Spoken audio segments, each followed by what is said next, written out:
Le journal avec Chertidiane Diao, le tout nouveau président de la République Bassirou Diomaye Faye reçu hier au palais en compagnie d'Ousmane Sonko. Le président élu et le président Sall ont discuté des grands dossiers de l'État ainsi que de la prestation de serment et de la passation de service. Une prestation de serment prévue le 2 avril au CICAD, suivie de la passation de pouvoir au palais.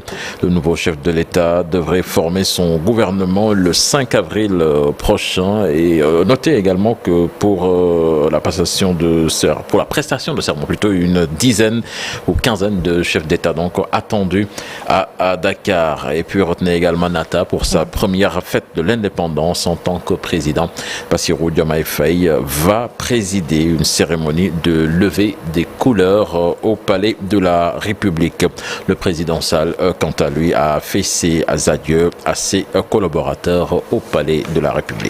Merci, chef. Et puis toujours dans l'actualité, décès du jeune Mohamed Diop dit Taya à Pikine. Les organisations de défense des droits de l'homme réclament une enquête minutieuse. Des policiers souvent pointés du doigt pour avoir torturé à mort des personnes sans défense. Seydi Gassama, directeur exécutif d'Amnesty International, demande au président de la République nouvellement élu de poser des actes forts afin d'éradiquer ce qu'il qualifie d'impunité dans les rangs des forces de défense et de sécurité. Fatimata Touré, Alioune Diagne. La mort du jeune Mohamed Diop à Pikine fait réagir les organisations de défense des droits de l'homme. Décédé dans des conditions suspectes, ses proches accusent des policiers qui l'auraient brutalisé.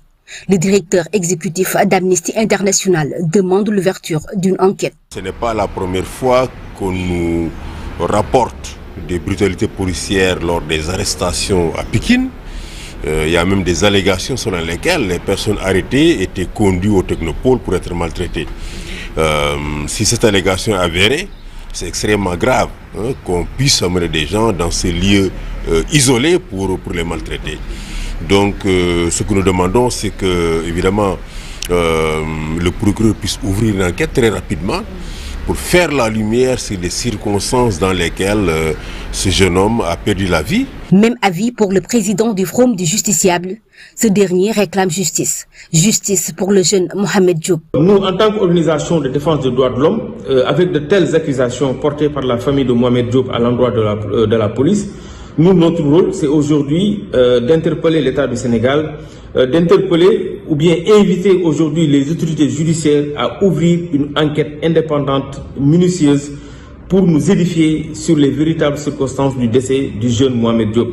Parce que si les accusations qui sont avancées par la famille de Mohamed Diop sont avérées, je pense que les auteurs de cet acte doivent être poursuivis et condamnés à la hauteur de leurs actes. Pour faire face à ce qu'il qualifie d'impunité dans les rangs des forces de défense et de sécurité, Seydi Gassama invite le président de la République nouvellement élu à prendre des mesures qui mettront fin à certaines pratiques. Que les autorités policières et le nouveau gouvernement mettent fin à l'impunité dont bénéficient les agents. Parce que c'est l'impunité qui nourrit ce genre de violence.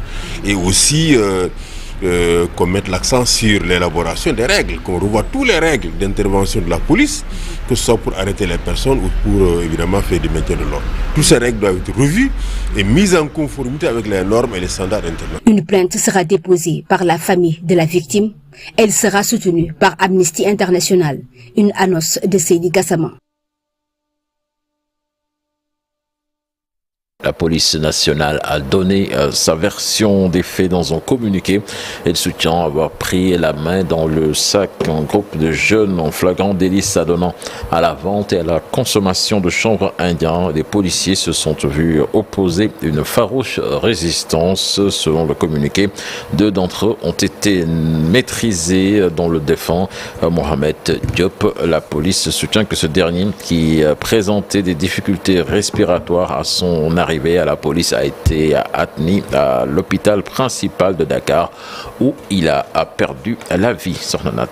Alors toujours dans l'actualité, tout à fait autre chose, le Tridom pascal a débuté hier pour la communauté chrétienne. À Saint-Louis, l'abbé Luis Gomis, curé de la paroisse Notre-Dame de Lourdes, explique l'importance de ces 3 jours pour la communauté chrétienne. Selon lui, le Triduum pascal marque 3 jours d'intenses célébrations qui marquent l'événement majeur que le Christ a réalisé pour apporter le salut.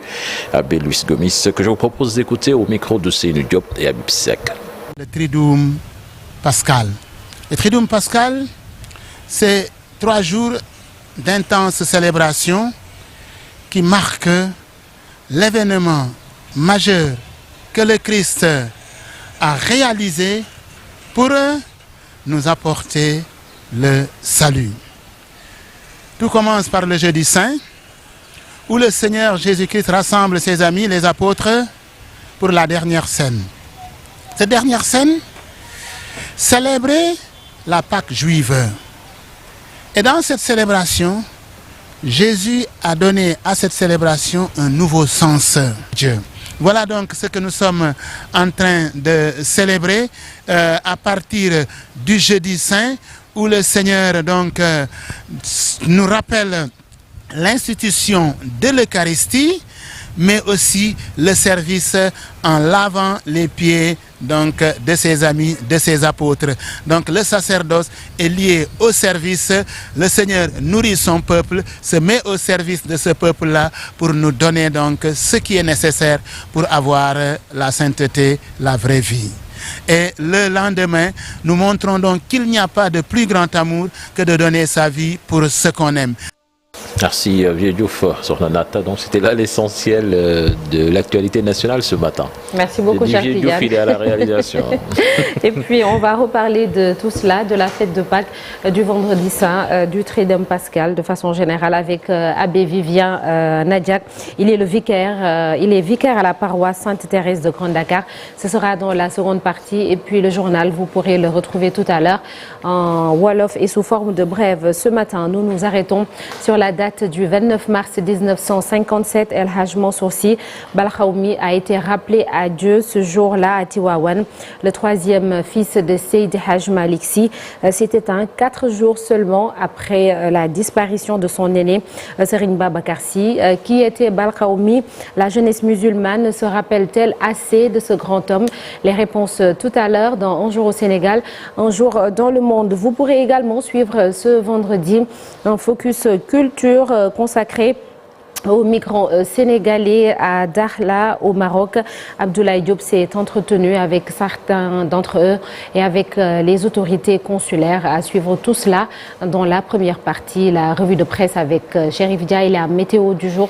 Ce sera une présentation de Oumi Samb. Tout de suite, l'actualité hors du Sénégal.